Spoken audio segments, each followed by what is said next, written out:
That pollution that is hurting our community, that is quite literally taking the breath from people, right, is to power a racist bot on behalf of the richest man in the world. This is Colossus, a supercomputer that Elon Musk calls the most powerful AI training system in the world. Colossus is fueling Musk's company xAI and its large language model named Grok. The data center sits a few miles away from Boxtown, a predominantly Black community in Memphis. Some Boxtown residents say that the pollution from the gas turbines that have powered Colossus over the last year is worsening their respiratory issues. It smells like gas now, and it didn't smell like gas before Elon came. I literally can taste it. I can taste the difference now. Some local leaders insist that the rewards vastly outweigh any potential risks. They've become our largest investor, xAI, in short order. People are starting to look at Memphis, and we've got this burgeoning reputation as a tech and innovation hub. Building infrastructure for the oligarchy is a really scary path to start walking. And it is sickening that the only way we're going to be able to get any financial benefits from our government is by accepting the death-dealing, pollution-killing xAI plants tax money.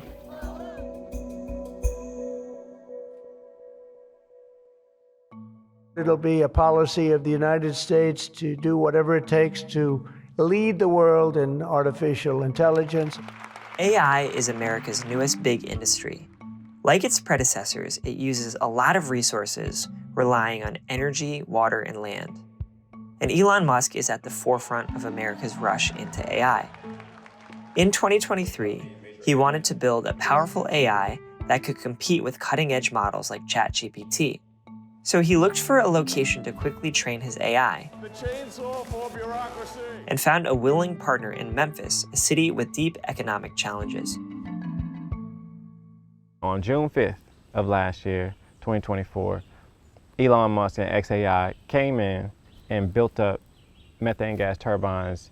They did it without any community input, and they did it in a clandestine way to where our elected officials didn't know the project even existed until the day it was announced by the Greater Memphis Chamber. I found out just like everybody else, sitting in my living room, reclined, chilling, and there it was. And my exact words were, wow.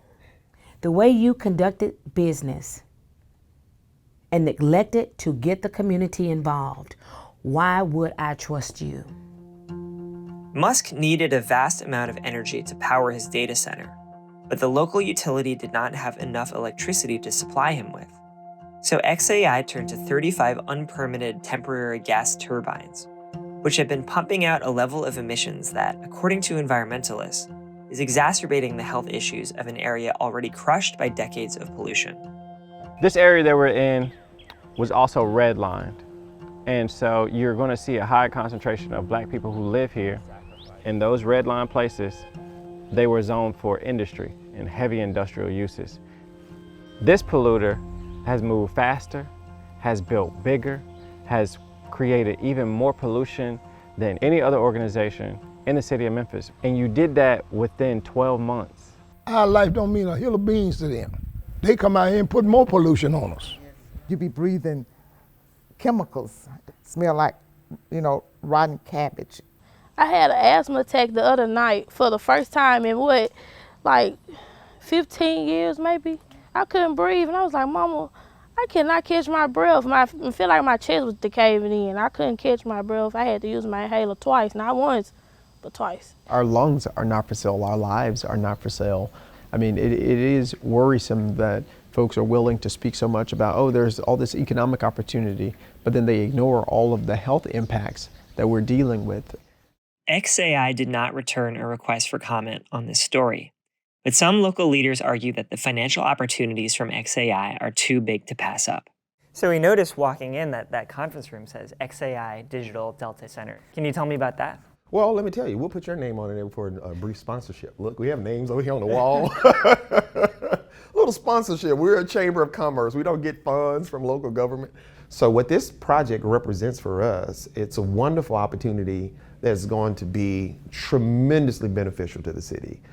Even when you look at the city's budget, what we anticipate from this company is going to be something that wow, I can't believe that some percentage of the overall city's budget could be funded by the taxes that'll come from the company. We have folks who will go to these community meetings and complain about temporary gas turbines, half of which have already disappeared, and they'll be driving a car where smoking like it looks like they're cooking barbecue in the back.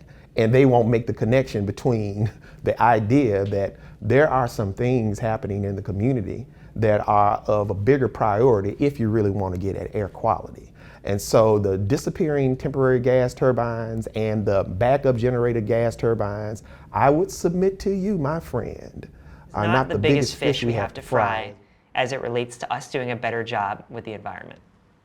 Well, I respectfully disagree in the sense that by our calculations, they were the biggest fish to fry in terms of being the largest industrial source of smog-forming pollutants over the past year. And if they had gotten the appropriate permit at the appropriate time, they would have been required to install pollution controls. That would have avoided a lot of unnecessary emissions that can cause real harm to people on the ground. Time asked researchers at the University of Tennessee, Knoxville to analyze air quality data from satellites run by NASA and the European Space Agency. Their report showed a marked increase in peak nitrogen dioxide concentration levels in Boxtown and other areas nearby the plant. High levels of NO2 can aggravate respiratory diseases, particularly asthma, according to the EPA. I've said this even regarding critics. Let's have a conversation another year from now. Let's have a conversation 2 years from now. But the type of investment in infrastructure they are building out is not the type that you easily leave and go somewhere else. You know, water innovation and water sustainability has not been in the conversation in Memphis really ever. We've got this pure, clean, cheap water body right below our feet. And we've used and abused it. A key potential benefit involves water. Data centers use a vast amount of water to cool their computers. And Musk has started work on an $80 million wastewater plant down the road from the facility. The plant would treat sewer water and repurpose it for xAI's uses, and allow other entities nearby to stay off the city's aquifer. So having a facility like this that would actually get some major industrial users off the aquifer and using wastewater that we aren't going to see again is a huge step in the right direction for water sustainability. Pretty much southern half of the county's wastewater comes here. Like, have you been thinking about what it means to get something that you've wanted for so long, but the circumstances are strained, to say the least? Yes. I think building infrastructure for the oligarchy is a really scary path to start walking. I don't support billionaires owning all of our infrastructure. That is a dangerous place to be in, and public interest should not be based on profits. It should be based on our core needs, and one of which is clean drinking water.